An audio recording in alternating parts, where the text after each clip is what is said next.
Hey now, no need to give me that look. I figured I was gonna find you busy thinking everything over like your life depended on it. And what do you know? I was right.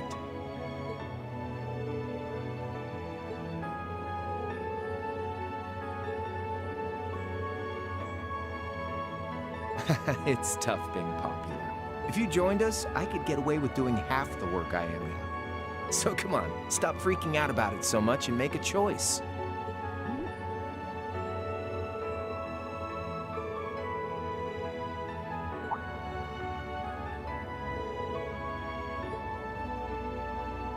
Grub, of course. Kinda early, but I brought you your lunch. Mind if I join you?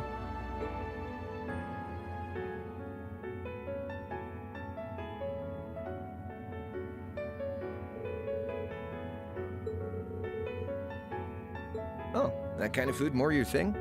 Okay then, give me a minute while I go ask the chef to whip something up. Cool. All right, dig in.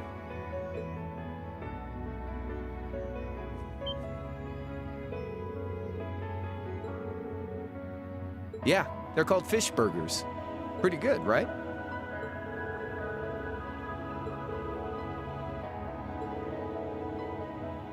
Well, glad to hear. Guess it was worth putting my cooking skills to the test after all. Was my first time cooking in a while, too. Sharon could probably do better, though. But I wanted to give it a shot anyway. This stuff was like soul food back in Dry, where I grew up. To think, all the time we spent searching for the leader of the Imperial Liberation Front, and he was right under our noses. Crow Armbrust from the Jirai SEZ. Oh, yeah, Vita was using some weird thing of hers to let you see what was going on, wasn't she? So I guess you saw what happened there.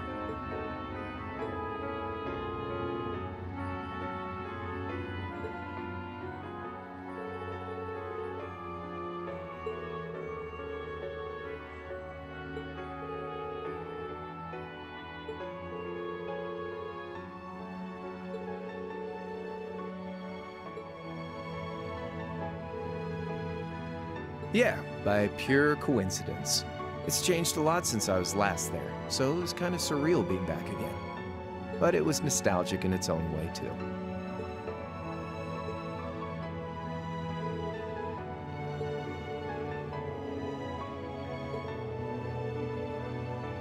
Oh.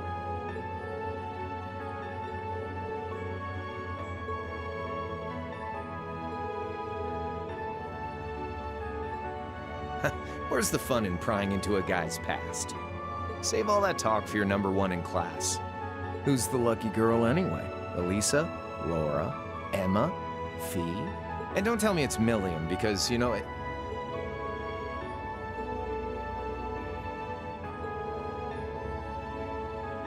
You're really serious.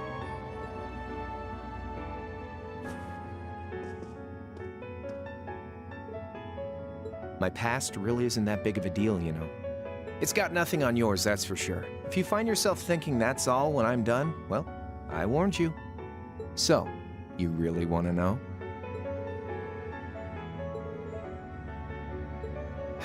All right, you win. Like I said, it's just your run-of-the-mill sob story. Pick up any history textbook and you'll probably find a dozen others just like it. It's the kind of story that's so common no one bothers to remember it, like it never even happened. Back in those days, Jirai was known as Dry City. It was a city-state off the coast of northwest Zemuria that prospered through maritime trade with West Erebonia, Northumbria, and Remiferia. It had a population of around 150,000 people, so it wasn't exactly a big place or anything.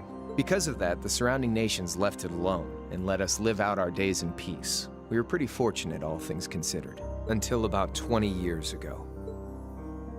That was when the Northumbrian disaster struck, and much of the Principality of Northumbria was turned to salt.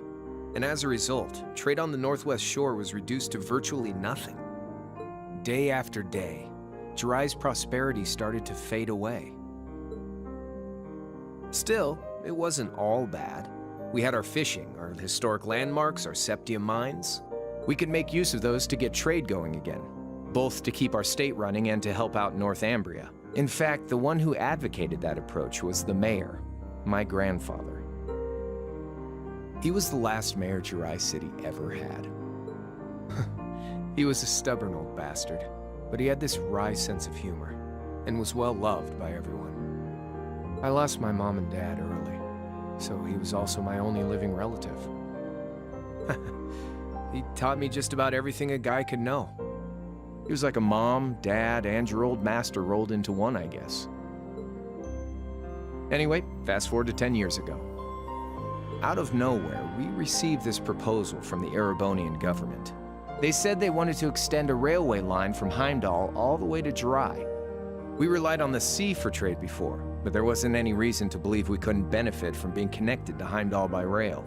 The proposal drew overwhelming support from the city's council, and as a result, my grandfather was forced to accept. Within a year, the city had all of its old life back and then some. The streets were more bustling than ever.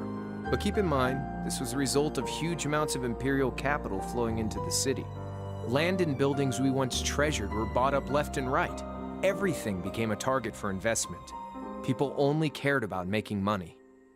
Something similar supposedly happened in Crossbell too, but unlike there, no opposition existed in Jirai. My grandfather sensed something was off, and he tried what he could to get the situation under control.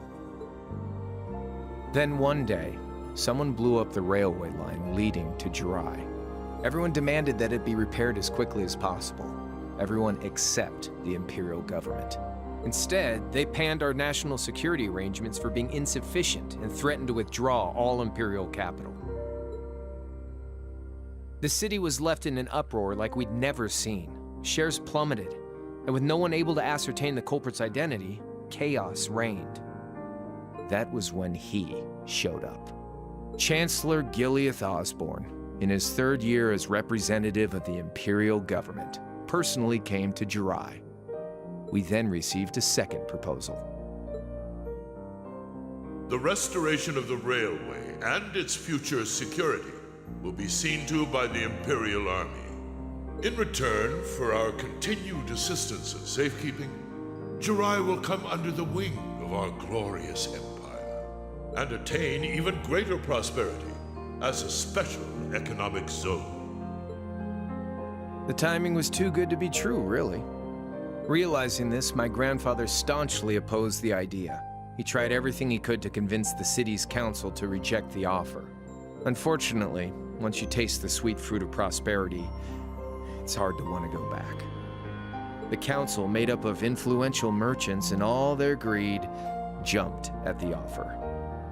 And tempted by the elimination of customs, together with the tax breaks from being an SEZ, many of the citizens did too. And during all that, they'd conveniently found a suspect behind the railway incident. My grandfather.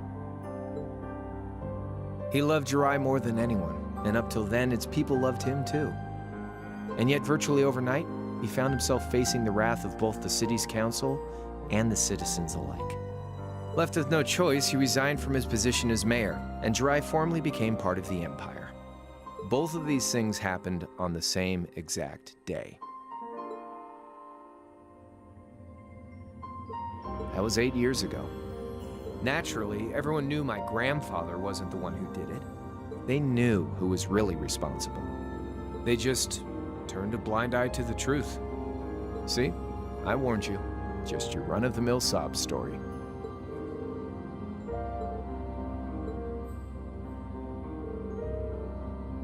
One day, he just up and died.